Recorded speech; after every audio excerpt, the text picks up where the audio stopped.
Assalamualaikum warahmatullahi wabarakatuh. Baik, di sini kami akan mempresentasikan hasil kelompok kami. Sebelum itu, izinkan saya memperkenalkan anggota kelompok saya. Dimulai dari saya sendiri, saya Nur Mediza Putri sebagai moderator dan pemateri 1. Saya Novita Elistia sebagai pemateri kedua.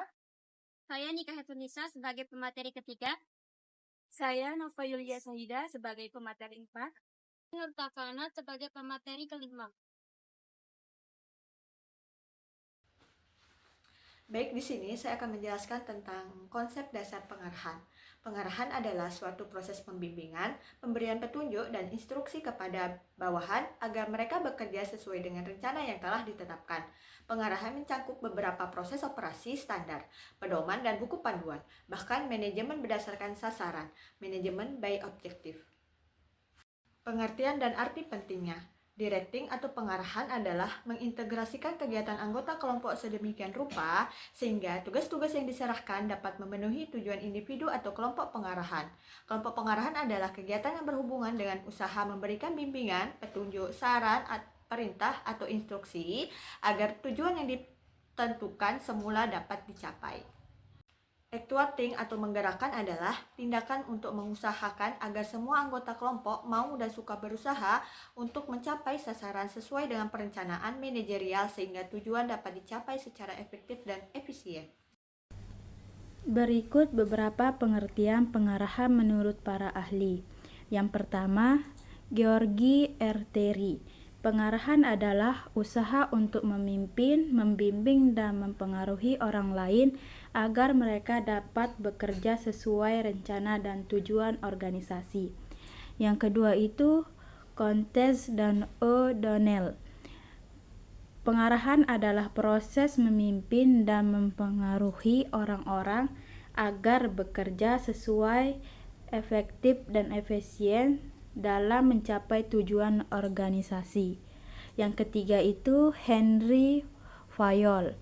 Pengarahan adalah kegiatan yang memastikan semua kegiatan berlangsung sesuai perintah dan prinsip organisasi. Yang keempat, Sondeng P. Siagzen. Pengarahan adalah tindakan mengusahakan agar semua anggota kelompok bergerak ke arah yang ditentukan dan diinginkan organisasi. Yang ketiga itu William H. Neumann.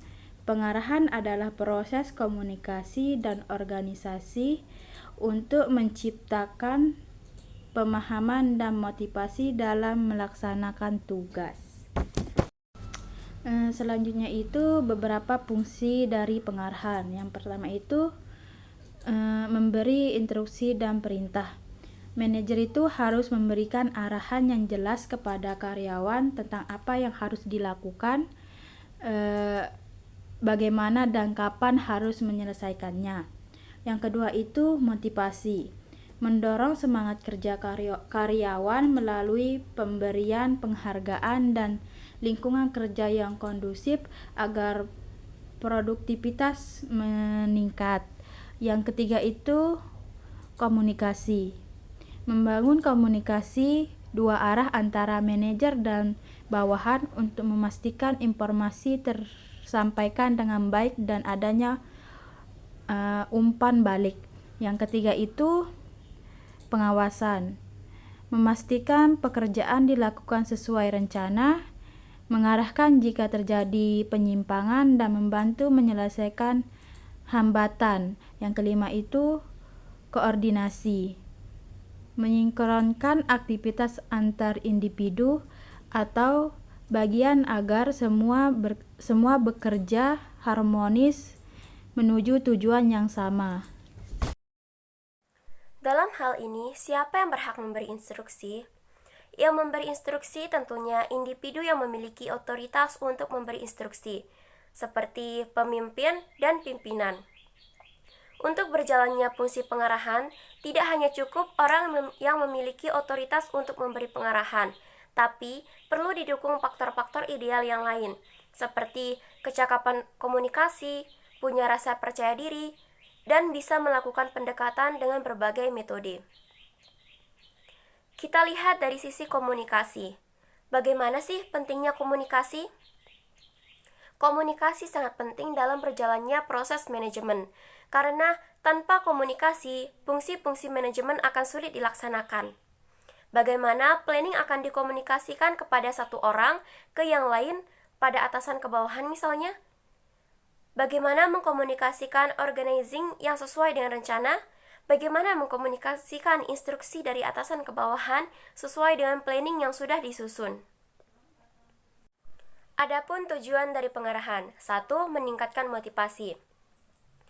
Dalam organisasi, motivasi sangat penting agar anggota tetap semangat menjalankan tugasnya. Nah, dengan adanya pengarahan yang baik dari seorang pemimpin, maka akan meningkatkan kinerja tim. Yang kedua itu menyelaraskan tujuan. Setiap organisasi memiliki visi dan misi yang harus dipahami oleh seluruh anggota. Pengarahan membantu agar semua orang bergerak ke arah yang sama dan tidak bekerja secara individu tanpa koordinasi. 3. Meningkatkan efisiensi kerja. Dengan pengarahan yang jelas, tugas dapat dibagi secara efektif, mengurangi kebingungan, dan meningkatkan efisiensi organisasi.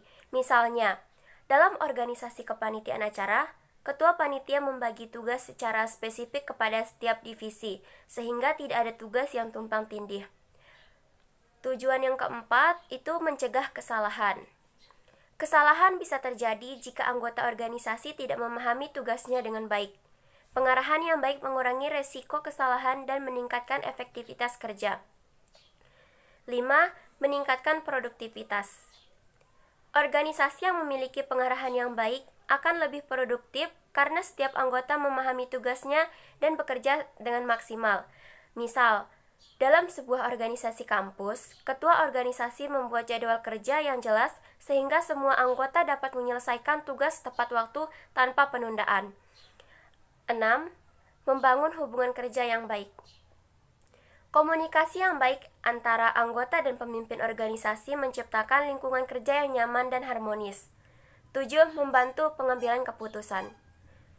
Dengan adanya pengarahan yang baik, anggota organisasi lebih mudah mengambil keputusan yang sesuai dengan kepentingan organisasi. Contohnya, saat menghadapi kendala dalam sebuah proyek, ketua organisasi memberikan arahan kepada tim agar dapat menentukan solusi yang terbaik dan cepat. Karakteristik pengarahan. Yang pertama, komunikasi. Pengarahan memerlukan komunikasi yang efektif antara pemimpin dan anggota tim. Informasi harus disampaikan dengan jelas agar semua anggota memahami tujuan dan tugas yang harus dilakukan. Yang kedua itu motivasi. Pengarahan bertujuan untuk memotivasi anggota tim agar berkontribusi secara maksimal. Pemimpin harus mampu memberikan dorongan dan insentif yang sesuai untuk meningkatkan semangat kerja. Yang ketiga itu adalah pengawasan. Dalam proses pengarahan, pemimpin juga perlu melakukan pengawasan untuk memastikan bahwa semua anggota tim menjalankan tugasnya sesuai dengan rencana dan tujuan yang telah ditetapkan.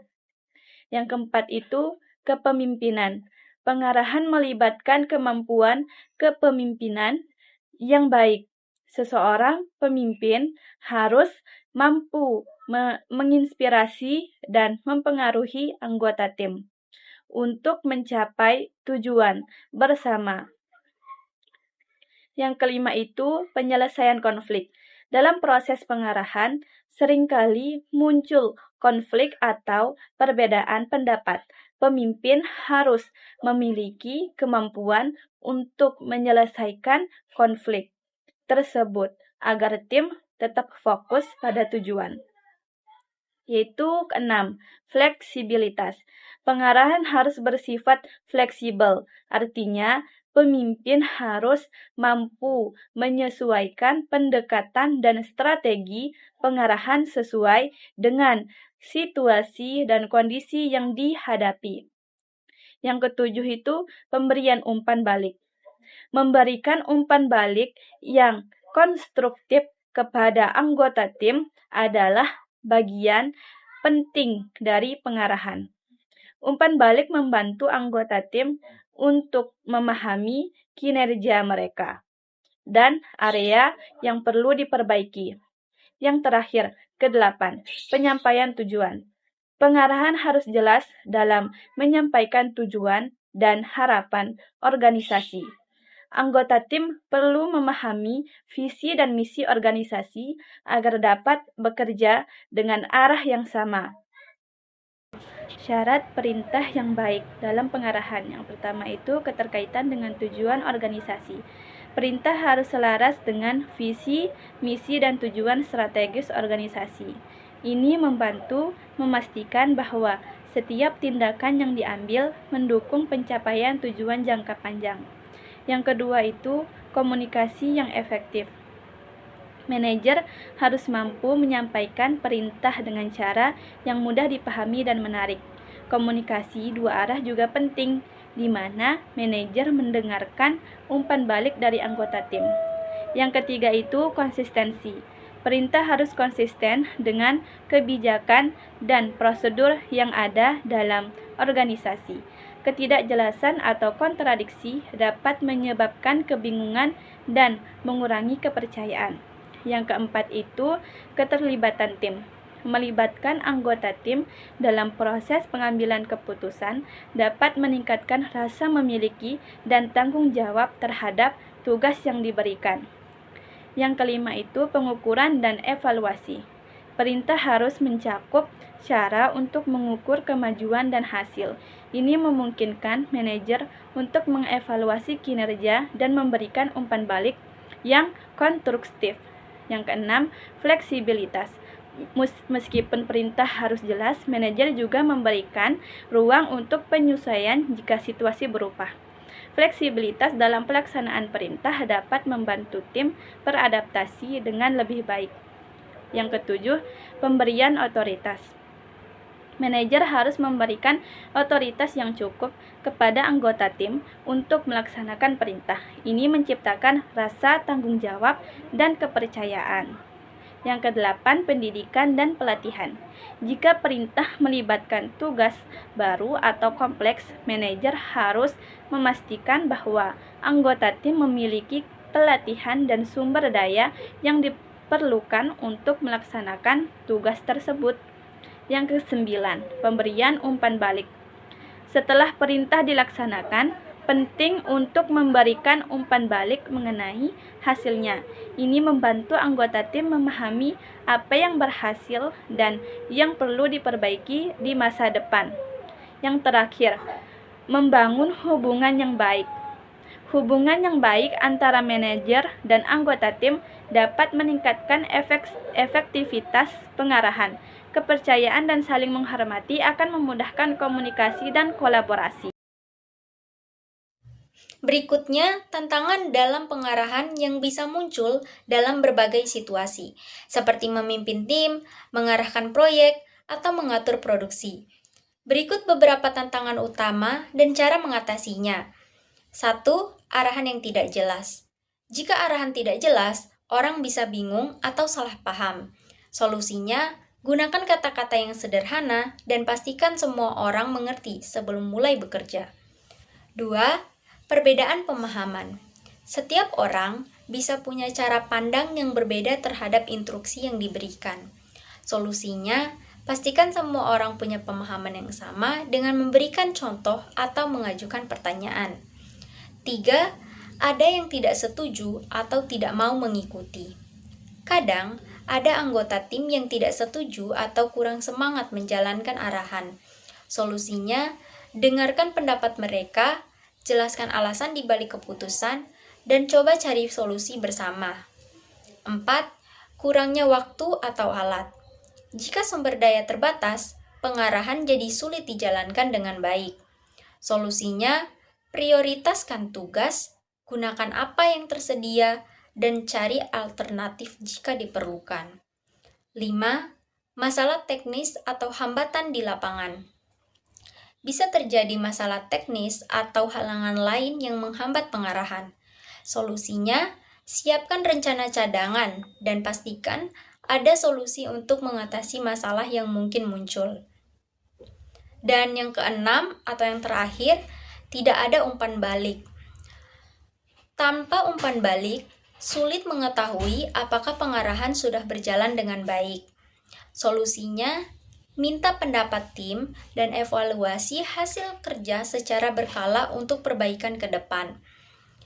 Pengarahan yang baik membutuhkan komunikasi yang jelas, kerjasama tim, dan strategi yang tepat. Jadi, kesimpulan yang bisa kita dapat adalah pengarahan adalah proses membimbing, memberi instruksi, dan memotivasi anggota organisasi agar bekerja sesuai tujuan. Fungsi utamanya mencakup pemberian perintah, motivasi, komunikasi, pengawasan, dan koordinasi. Pengarahan yang efektif ditandai dengan komunikasi yang jelas, kepemimpinan yang baik, dan kemampuan menyelesaikan konflik. Tantangan seperti miskomunikasi atau kurangnya motivasi dapat diatasi dengan strategi yang tepat. Dengan pengarahan yang baik, organisasi dapat meningkatkan motivasi, efisiensi, produktivitas, dan kerjasama tim.